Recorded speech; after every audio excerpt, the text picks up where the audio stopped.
తెలంగాణ అంతా తిరగాలనా? 2008-9లో తెలంగాణ అంతా తిరిగినోడిని. మీరు నన్ను రమ్మని చెప్పండి, ఎందుకు నన్ను నేనే చెప్తాను. కాకపోతే నేను వస్తే నాకు భయాలు లేవు, గొడవలు పెట్టడానికైతే నేను రాను, సమస్యలు పోరాటానికి అయితే నేను వస్తాను. మీరు చెప్పండి ఎక్కడికి రమ్మంటారో అక్కడికి వస్తాను నేను. మీరు ఈ రోజున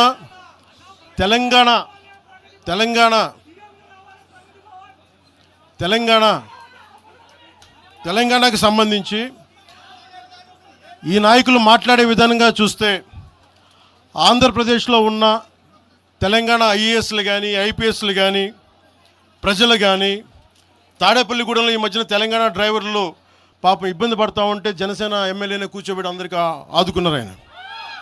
మీరు ఇలాంటి ప్రాంతీయతల మీద కనుక తీసుకొస్తే భారతదేశం సుస్థిరత చాలా దెబ్బతింటుంది. ప్రతిసారి మీరు ప్రాంతీయతలు తీసుకొని వీళ్ళు ఆంధ్ర వాళ్ళు, వీళ్ళు తెలంగాణ వాళ్ళు, వీళ్ళు మరాఠా వాళ్ళు, వీళ్ళు కూర్చోబెట్టి తమిళలో అంటే భారతదేశం అంతరంగిక భద్రత దెబ్బతింటుంది. మీరు ఇలాంటి మాటలు మాట్లాడితే భారతదేశం ఉగ్రవాదం కంటే కూడా ఇది చాలా డేంజరస్. కూర్చోబెట్టి ఎక్కడ దాకా మాట్లాడాలి, ప్రాంతీయత గురించి చాలా చాలా జాగ్రత్తగా ఉండాలి. ఇలాగే మీరు కూర్చోబెట్టి మాట్లాడితే మటుకు ఆఫీసర్లు ఎవరు పనిచేయలేరు. ఇక్కడున్న జర్నలిస్టులు అడగండి, ఒక్కొక్కరు ఏ ప్రాంతాల నుంచి వచ్చారు, ఎంతమంది ఆంధ్ర వాళ్ళు, ఎంతమంది తెలుగు వాళ్ళు, ఎంతమంది పత్రికాధిపతులు ఆంధ్ర వాళ్ళు, ఎంతమంది పత్రికాధిపతులు తెలంగాణ వాళ్ళు, ఎంతమంది పత్రికాధిపతులు వేరే రాష్ట్రాల నుంచి వచ్చారు. మీరు మాట్లాడిన ఒకసారి ఇలా మాట్లాడాలంటే ప్రతిదీ మాట్లాడతాం, కానీ ఇటెళ్తా దేశం ఎంతకాలం భయపడతారు, ఎంతకాలం విచక్షణ, ఎంతకాలంతో విభజిస్తారు. మీరు తెలంగాణను వ్యతిరేకించింది ఎవరు? సిపిఎం వ్యతిరేకించింది. సిపిఎం గురించి మీరు ఎందుకు మాట్లాడరు? ఎంఐఎం వ్యతిరేకించింది తెలంగాణ విభజన, వాళ్ళు ఎందుకు మాట్లాడరు? నోరు తెరవని జనసేన గురించి మీరు టార్గెట్ చేస్తారు. మేము భయపడతామన్నా? నేను పార్టీ పెట్టాను అంటే చచ్చిపోవడానికి సిద్ధపడే పార్టీ పెట్టాం. ఒక కాంగ్రెస్ నాయకుడు ఐ లవ్ పాకిస్తాన్ డిబేట్లో మాట్లాడే ఒక కాంగ్రెస్ నాయకుడు ఈరోజు మీడియా ముందుకు తీసుకొచ్చి పవన్ కళ్యాణ్ ప్రెస్ మీట్ పెడితే పీస్ అండ్ హార్మనీ దెబ్బతింటుందని కామెంట్ చేస్తూ ఉన్నారు. మనల్ని ఎవరు ఆపేది? అంటే వీళ్ళందరికీ ఐ లవ్ పాకిస్తాన్ అంటే వీళ్ళకి అసలు లోపటి నుంచి మొత్తం కదులుతూ ఉంటాయి అందరికీ. అంటే ప్రెస్ మీట్ పెడితే పీస్ అండ్ హార్మనీ, మీరు ఐ లవ్ పాకిస్తాన్ అంటే it's okay. when I want to do a press addressing, then it is an issue for you. Law and order issue అది. పెహల్గామ్లో ఇంతమంది ఉగ్రవాదులు చంపేస్తే ఈ సోకాల్ కాంగ్రెస్ నాయకుడు ఎందుకయ్యా మాట్లాడలా? ఎందుకు మీరు నోరు మెదపలా? ఇప్పుడు కూర్చోబెట్టి మీకు ఐ లవ్ పాకిస్తాన్ వస్తుందా? మీకు ఆంధ్రాని ద్వేషించండి, ఆంధ్రావాణి ద్వేషించండి, జనసేనని ద్వేషించండి, అక్కడెక్కడో దూరంగా బాంబులు పెట్టే పాకిస్తాన్ మటుకు మీరు ప్రేమించండి. అది కాంగ్రెస్ నాయకులు చేసేదా? ఎక్కడ మాట్లాడతారు? ఎక్కడ ఆపుతారు? ఇది విభజన స్టార్ట్ అయితే ఒకసారి మెంటల్గా స్టార్ట్ అయితే ఎక్కడ ఆగుద్ది? ఇది ఎట్టుపోద్ది? తిరిగి గడీల పాలన పట్టుకొస్తారా మళ్ళీ? మీరు తిరిగి దొర మీ కాలు మొక్తాను దొర అని చెప్పాలా? మళ్ళీ అలాంటి పాలన పట్టుకొస్తారా మీరు? ఒక్కసారి ఇక్కడ ఆంధ్ర పవన్ కళ్యాణ్ ఇవన్నీ జనసేనని కాదు, ఒకసారి భయపెట్టడం నాలాంటి వాడినే భయపెడితే, నాలాంటి తోటలోకి వస్తే ప్రతి ఒక్కరి ఇంటి లోపలికి దూరుతారు. ఇది అందుకు ఆపుతున్నా నేను, అందుకు ఆపుతున్నా. నా మీద దాడి చేస్తే నాకు భయాలు లేవు, కానీ పవన్ కళ్యాణ్ అనేవాడిని చూపించి ఇదే రాజశేఖర రెడ్డి గారు ఇలాగే రెచ్చగొట్టారు. నేను పాలిటిక్స్కి వచ్చేవాడిని కాదు. నేను ఇదే వైఎస్ రాజశేఖర రెడ్డి గారు 2005లోనో 2006లోనో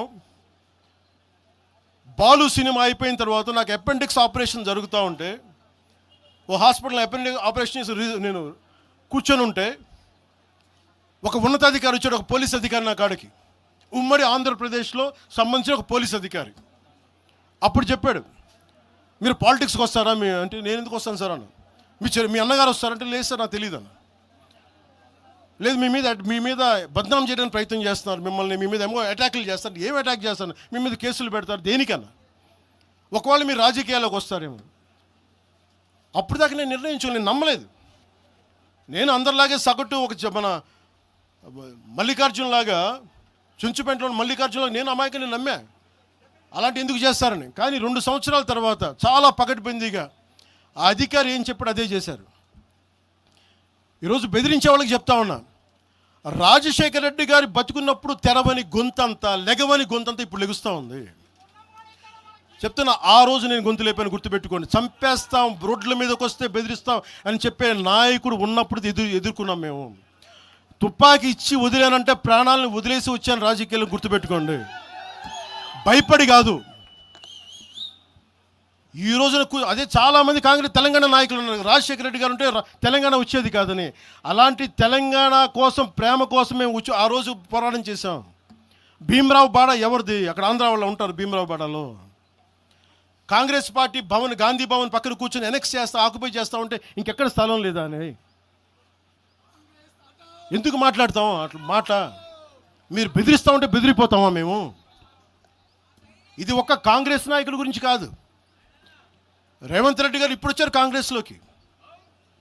ఇదే రేవంత్ రెడ్డి గారిని అఖిలపక్ష సమావేశానికి ఆయన పిలవలా. రేవంత్ రెడ్డి గారిని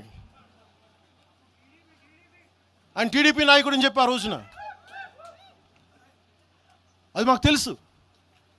మరి ఆ రోజు కూర్చోబెట్టి ఆయన కూడా ఉన్నారు ఆ రోజున. ఎవరు ఎటు అవుతారు ఏమి తెలుసు మనకి? అసలు ఆ రోజు ఆయన జైల్లో పెట్టారు, ఇబ్బందులు పడ్డారు. అలాంటి ఆయన ముఖ్యమంత్రి అయ్యాడు. ఆయనకు మనస్ఫూర్తిగా శుభాకాంక్షలు తెలియజేశాం. ఈ ఎంటైర్ ఫియాస్కోలో ఆయన ప్రమేయం ఉందని నేను చెప్పట్లా, కేసీఆర్ గారి ప్రమేయం ఉందని చెప్పట్లా. కొద్దిమంది వాడుకుంటూ ఉన్నారు, వీళ్ళెవరి ప్రమేయం ఉందని నేను చెప్పట్లా. కానీ మీరు ఈ పార్టీల వెనక దాక్కొని, కొన్ని ముసుగుల వెనక దాక్కొని, సోషల్ మీడియా హ్యాండిల్స్ వెనక దాక్కొని చేస్తే పవన్ కళ్యాణ్ కానీ, జనసేన నాయకులు కానీ, జనసేన సాధకులు కానీ ఎవరు భయపడరు. మేము తిరుగుతాం, నిలబడతాం. అలాగే కేంద్ర ప్రభుత్వం కూడా దీని మీద దృష్టి పెట్టాలి. ఇలాంటి వాదనలు దేశమంతా మొదలైతే, తమిళనాడుకు వచ్చి హిందీ గోబ్యాక్ అని, హైదరాబాద్లో మార్వాడి గోబ్యాక్ అని, నార్త్ ఇండియా గోబ్యాక్ అని, తెలంగాణ యాస భాషలో హిందుస్థానీ ఉంటుంది, హిందుస్థానీ. అలాంటి తెలంగాణలో కూడా హిందీ ఉండకూడదని మాట్లాడుతూ ఉంటే భావాలు ఎటుపోతూ ఉన్నాయి. దేశాన్ని విచ్ఛిన్నం చేసే భావాలు కాదా? భారతదేశం అంతా ఒకటి కాదా? ఇలాగే అమిత్ షా గారిని కూడా ఇలాగే అన్నారు, బెంగాల్కి వస్తే తరిమేస్తాం అని చెప్పారు టీఎంసీ నాయకులు మాట్లాడేది వేరు, ప్రజలు మాట్లాడేది వేరు. టీఎంసీ నాయకులు మాట్లాడితే ప్రజలు వాళ్ళని తగిలేశారు. రోజు ఇలా మాట్లాడితే రేపు పొద్దున ఇలాంటి వదిలేస్తే ఏమవుతాయంటే, వందే మాత్రం పాడనని చెప్తారు, జనగణమన పాడనని చెప్తారు. ఎందుకంటే ఇది బెంగాలీలో ఉంది, మేము పాడమంటారు. ఇలాగ వదిలేస్తే ఒకసారి ఈ ప్రాంతీయత అనే భావం కనుక ఎక్కువైపోయి జాతీయ సమగ్రతకి విభేదం కలిగితే, వన్ డే దిల్ సే we don't like to sing Vande Mataram. One day they might say we don't like to sing Janaganamana because of this kind of mindset. This has to be addressed, this has to be corrected. ఇట్లాగే మాట్లాడారు, మీకేం పని అని. అమిత్ షా గారి గురించి మాట్లాడిన చదివి చెప్పా, జనగణమని మేము పాడతాం, మేము వందే మాత్రం మాట్లాడతాం, మేము బెంగాలీ అనుకోలే, మా భాష అనుకున్నాం, అది మా భారతదేశ భాష అనుకున్నాం.